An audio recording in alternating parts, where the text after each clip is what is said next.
All right, I decided to tackle the big project or big problem that I have come to realize that needs to happen. And that's this whole area needs to get pulled out so that I can fix the train passage issue. So that's going to be quite the process because it's going to involve removing so much stuff. So let's just jump into it. I'll take you through kind of all the underlying processes because I don't know if I've ever even documented any of this because I think most of this was before I started started vlogging and stuff. So we're gonna go start pull out some stuff and let's see what mess we can get into today. So basically, all of this needs to come out, which is not going to be fun. I'm gonna basically just move all of this way.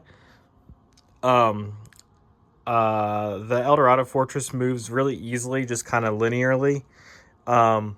And so I was just kind of hanging out for right now. So all that can just come this way for right now, pretty easily. And then I am probably going to actually sit on the table and work on the stuff back there. I don't generally like to get on the tables. Not that I don't think that they can hold me, but it just kind of flexes them weird. And with them being attached to so many other things, it puts kind of weird, I don't even want to say stress, but it just kind of moves some things in some weird ways that I don't like to do a lot. But that might be what needs to happen to make this work out. So let's start moving some stuff and go from there.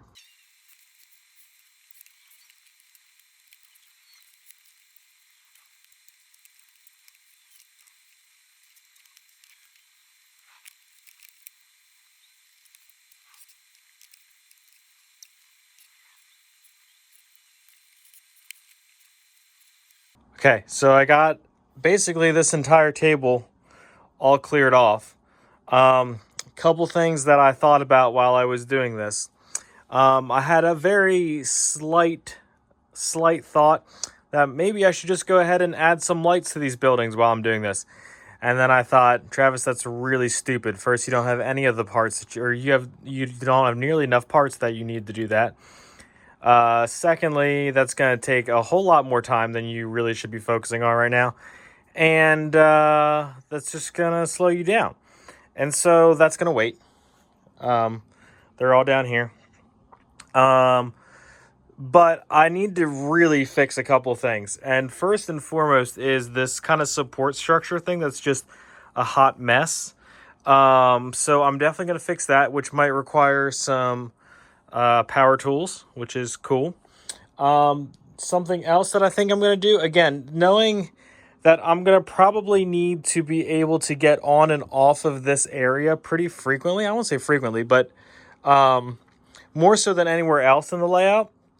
I'm thinking I'm going to screw down these outside two boards. And what I might do is I might actually make like this center section removable because I think I might actually be able to pop up between the supports here if I can pop this out. And that might be definitely doable. At least that would get me closer in future. At the very least, I might cut it right here so that if I need to, I can split out this whole section and I can kind of stand or straddle the supports in there. So I think I'm going to do that. The other thing I'm thinking I'm going to do is I'm thinking I'm going to screw all these together. I don't know if you saw in that last little bit when I jumped up on the table how much it wobbled. And that's just because I only used 2x4s for legs. When I originally built the tables, I used 4x4s because they were not that expensive. The price of 4x4s have gone way up since then.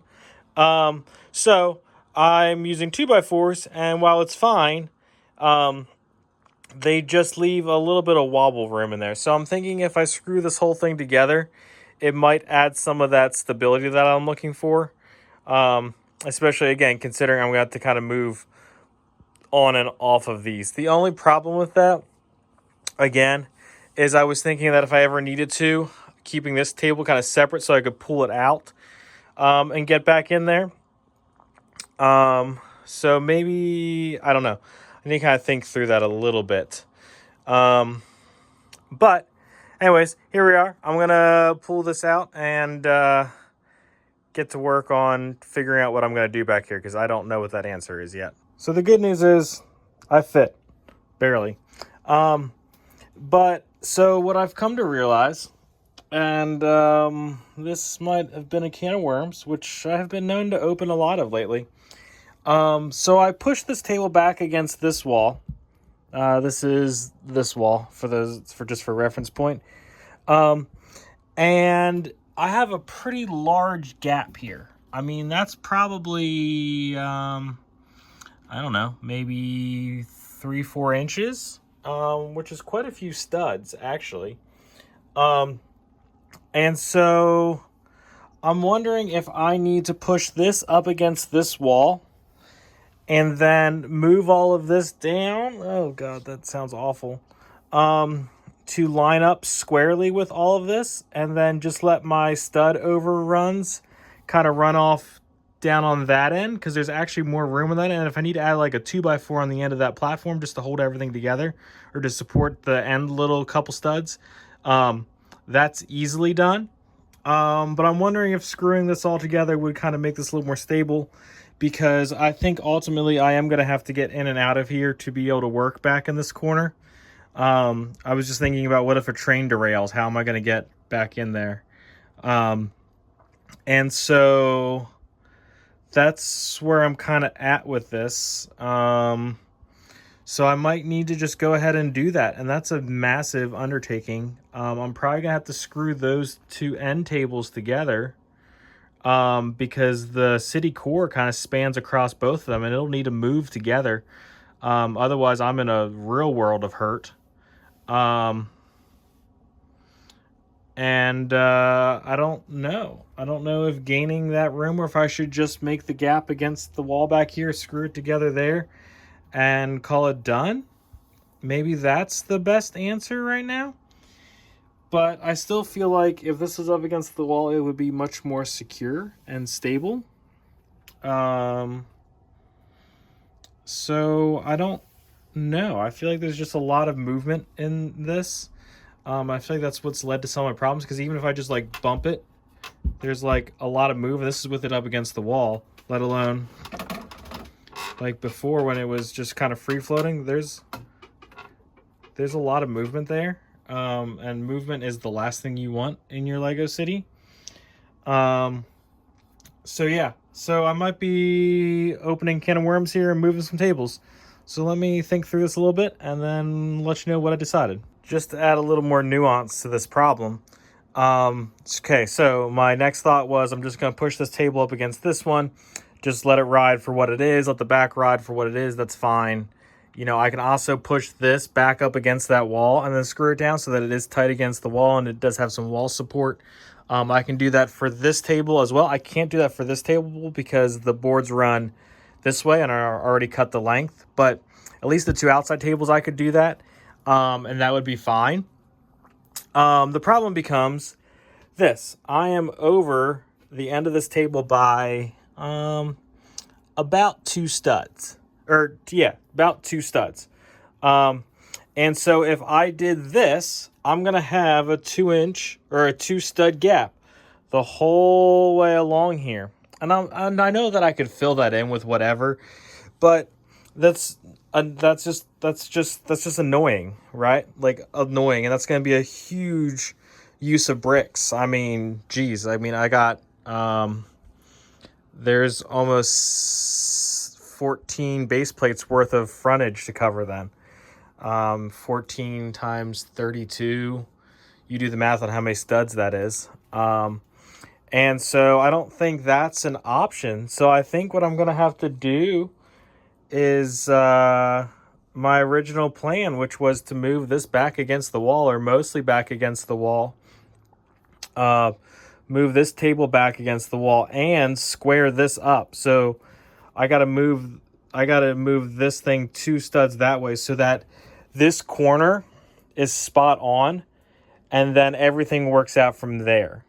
Why I didn't do that to start with, I'm not really sure. I don't think I really kind of thought it all through. I kind of was just fine with accepting this being back, and that was my gap, and moving on. If this was a little bit bigger of a gap, I would just stick a like 1x in here in between each of the tables and just kind of call it done and move on with my life. but I don't like that necessarily as an option either, because that's I'd have to make up, what's that, about 4 studs, 6 studs. So a 1 by is about 6 studs. I probably do have that on this end down there. There probably is about 4 studs or 3 studs of overhang. So I probably could make up that difference down here.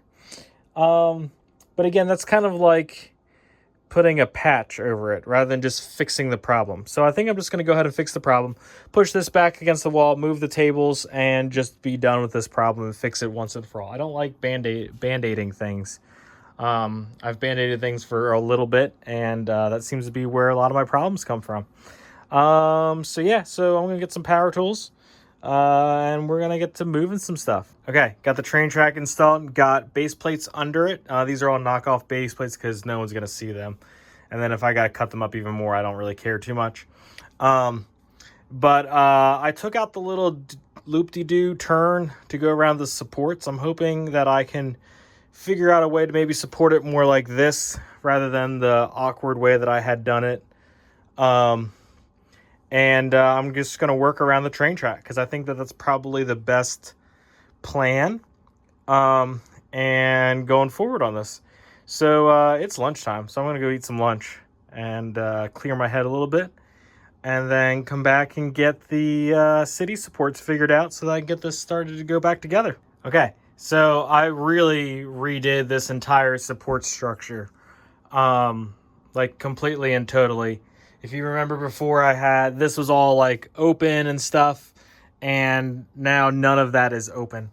And so I did leave this one unscrewed so that I can kind of move it around if I want to pass wires down through, or if I need to pull that little section out.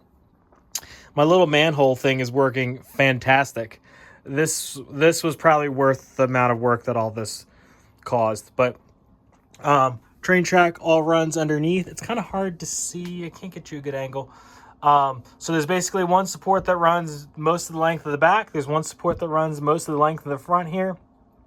And this supports all the way out to about 4 studs before the next plate end situation happens. So that's all super duper cool. So that's all self-supported now. I had to cut a little one just to kind of go around this little island thing. And I guess I could have just made this all one thing, but then I had to redo this. And I literally just built this. And I actually kind of like this being able to be removable if I ever wanted to change something here. And so, I kind of left that as is and kind of built around it. But again, I got plenty of room to get wires down through.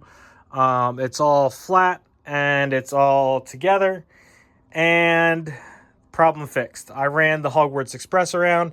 I ran the that god-awful ugly green passenger train from last year, or maybe I think it's still the current release passenger train. Ran that around, and all of that was good. It cleared everything. I was a little worried about back there, but I actually have enough space because the way I did the base plates, the supports can't sit near where the turning radius is. So that actually worked out really well. And so all this is good to go. I'm ready to start putting buildings back up here. I might actually work on getting the botanical gardens lit up because now Eldorado sits here. And so it no longer requires the support of Eldorado for it to sit there.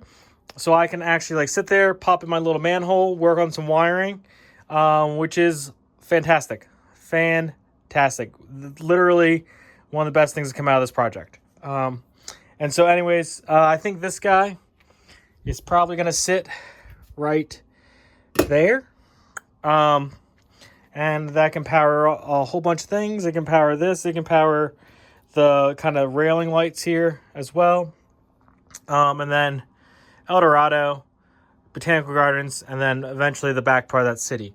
So I'm ready to place some stuff back in the city and get this kind of cleaned up a little bit. And hopefully we are cleaner than when we started this project. Hopefully, maybe, probably. One quick random thought is, I've used 3 different products as tops. I have particle board, I have laminated particle board, and then I have, I think this is technically masonite. And of all of the options, the masonite, which is what I originally did, is my favorite.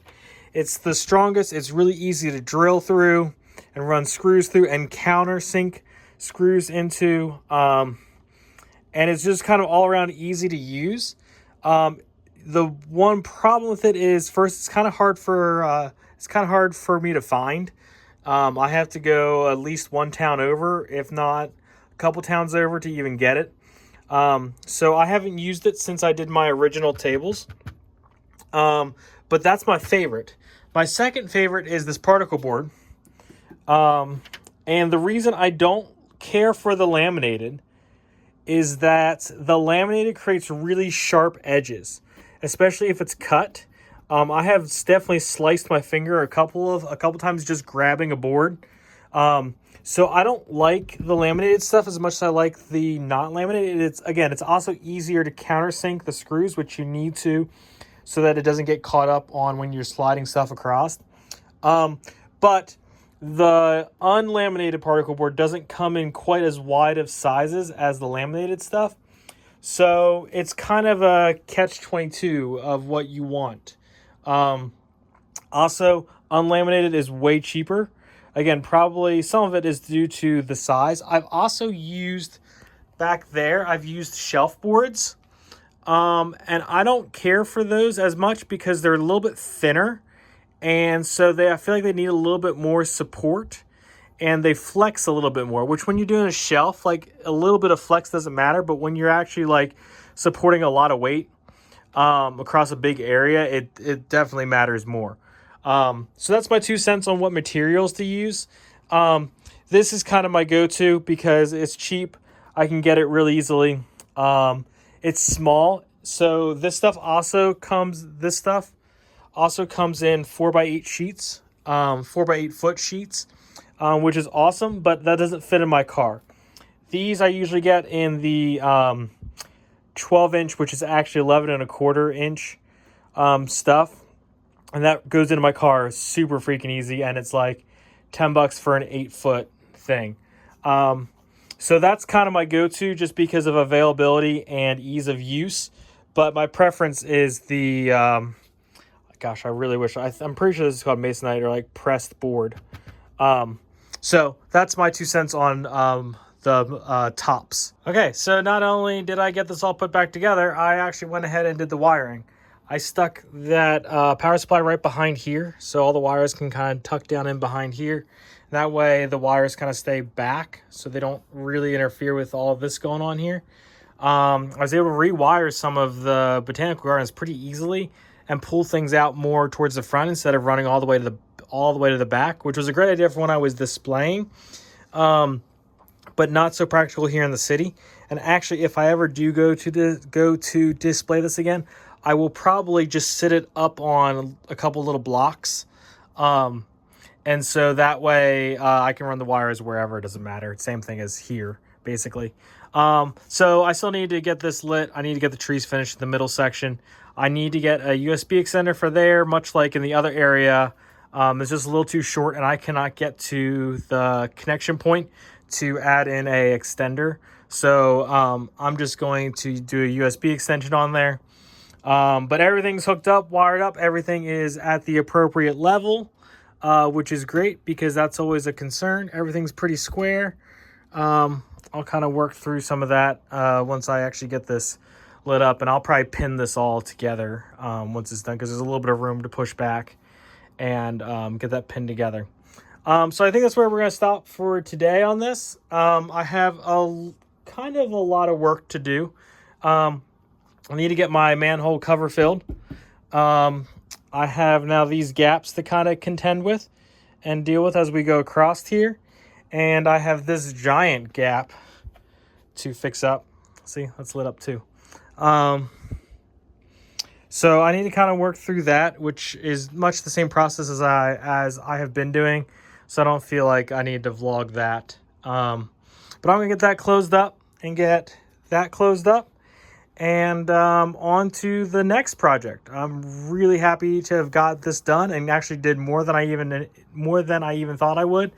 That's kind of what's nice about my, I don't know if I'm not sure if I have ADHD, but if there's like an issue that's nearby the issue that's currently going on, I'm just going to go ahead and do it all at once. So like this, for instance, I was working back here. I needed to get the garden up out of this area so I would have more room to work. And so it just made sense to just kind of finish out that project, or at least get it in place so that I can kind of work on the pieces as I need to. And work on some of the more bigger projects, because lighting that is not a very big project, and I'm still waiting on some more pieces to come in. I got the leaf pieces in, but I need to wait for the tail pieces to come in to work on the trees. But yeah, we're getting close to having the city back together in some semblance of good shape. And yeah, so make sure you hit that subscribe button so you can stay up to date with what's going on, because there's lots and lots of changes going on. Thanks, y'all.